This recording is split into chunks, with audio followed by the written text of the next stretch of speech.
जी, बताया जाए आज के कार्यक्रम के बारे में बताया जाए। आज जेपी जी की जयंती है। इस अवसर पर आपके द्वारा माल्यार्पण किया गया है, आप सभी के द्वारा बताया जाए, उनके बारे में कुछ प्रकाश डाला जाए। जी,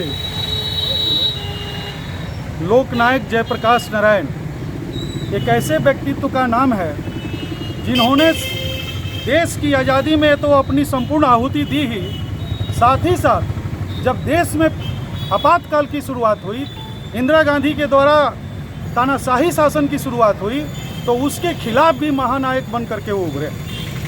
और संपूर्ण क्रांति के द्वारा जब ये माना जा रहा था कि कांग्रेस की सत्ता का कुछ भी नहीं हो सकता है, उन्होंने जनता को उस तानाशाही शासन से मुक्ति दिलाने के लिए सभी को इकट्ठा करके कांग्रेस को शासन से हटाया और एक पहली बार केंद्र में विपक्ष की सरकार बनी।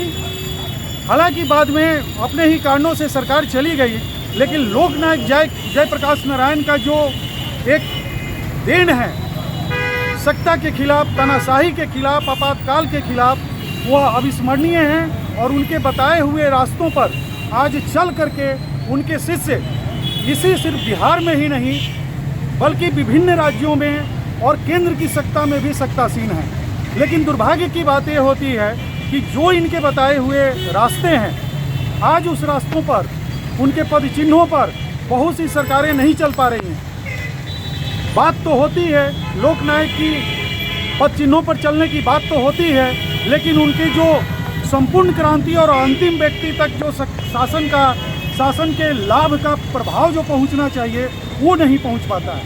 सत्ता में जाने के बाद व्यक्ति वही अपनी स्थिति में आ जाते हैं। इसलिए आज जरूरी है सत्तासीनों का भी कि वो उनके बताए हुए रास्ते पर चलें और शासन की भागीदारी को अंतिम पायदान तक पहुंचाएं। मैं अपने शब्दों के साथ इनके जन्म दिवस पर अपनी विनम्र संवेदना और अपनी श्रद्धांजलि अर्पित करता हूं और इनको नमन करता हूं। और ऐसे महापुरुष के रास्ते पर चलने के लिए मैं अपना प्रतिज्ञा लेता हूं। परिचय मैं संजीव प्रकाश, भाजपा चुनाव आयोग सेल के जिला उप संयोजक, सिवान जिले का।